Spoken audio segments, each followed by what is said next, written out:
Bu torda g'ulg'ul qo'zg'agan bir masala. Barliq hayotliklar o'lib ketadigan tursa, undaqda hayotlikning ma'nosi nima? Ko'rish qitim soni 10 million, 100 mingga yaqin inkaslardan bu inkas meni hayron qoldirdi. Hech qanday ahamiyati yo'q, faqat yashash uchun. Xuddi hamma odam dunyodan bezar bo'lgandek his qildim. Undaqda kishilik hayotning ma'nosi zot nima? Bu bir kishilik hayot musofangizni o'zgartiradigan video. Cho'qim oxirgacha ko'ring. Biz beshimizni ko'tarib yo'ltuzliq osmonga qaraganimizda ixtiyorsiz holda kishilik hayotning ahamiyati zodi nima deb o'ylab qolamiz. Qisqagina 100 yil ichida bizning umrimiz faqat bu dunyodagi aldirish yo'lovchi bo'lib o'tadi ekan.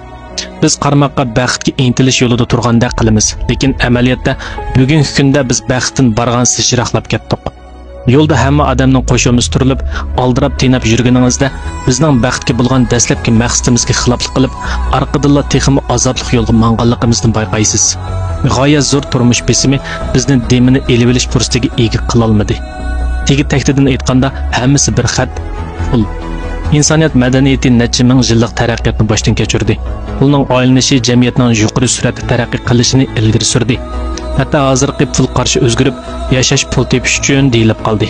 Bu intayin ichinishli bir ish.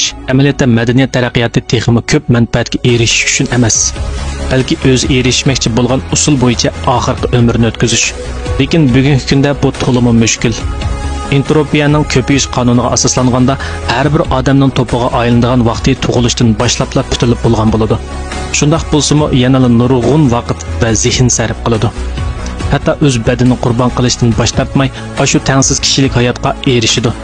Qisqagina 100 yil faqat ko'zini yumib ochqicha, tug'ilgandan tortib o'qish, xizmat qilishgacha, to'y qilish, oila qurishdan tortib avlodlarni tarbiyalashgacha, eng oxirida kulib qo'yib go'zal manzara ichida ketib qolamiz. Tafsiliy o'ylab beqing. Bizning hayotimiz yana nimaga erishgan? To'g'ri, boylik o'mi bir xil kishilik hayot. Lekin qo'rsqi to'q, kiyimi butun bo'lmasa, bunimi kishilik hayot emas deb kim aytoladi? Ko'p qism kishilar bir umr iqtidorsiz o'tadi, lekin bu haqiqatan qobiliyatsizlikdan derak bermaydi. Az bir qism kishilar bir umr boy-boyashat bo'lsa-mu, lekin bumi baxtga vakillik qila olmaydi. İbtidoiy davrda kuch-quvvat baxtga vakillik qiladi. Xatarlik urush davrida hayotlikmi baxtga vakillik qiladi.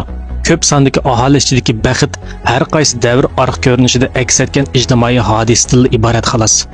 Ularning qalbidan nimaning baxt ekanligini aslo bilgil bo'lmaydi. Haqiqiy baxt bir xil chin ko'ngildan kelgan parvosizlik, boshqalarning ta'siriga uchirmaslik, o'rib odat nazar bilan qaramaslik, o'zi haqiqiy orzu qilgan ishni ko'ngil qo'yib qilish. Har bir odam texim yaxshi turmush kechirishni o'ylash. Bu biz insonlarning tug'ma qobiliyati. Biroq barg'ansir qarg'ulacha baslashish, o'zining salomatligini xalagancha buzib tashlash baxtli turmushning dastlabki maqsadiga xilof.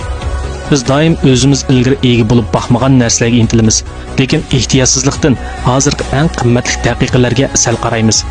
100 million yillardan keyin insoniyat madaniyatiga tava barliq izlar supurib tashlanadi.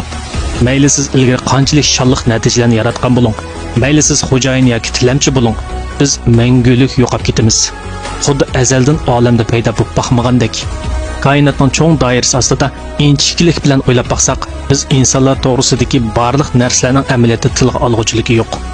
Bizning mavjud bo'lib turishimiz va yo'qolishimizning koinotga nisbatan ozroqmi ta'siri yo'q. Esingizda bo'lsinki, siz o'limga haqiqiy yaqinlashganda ondan shuni tushunasiz.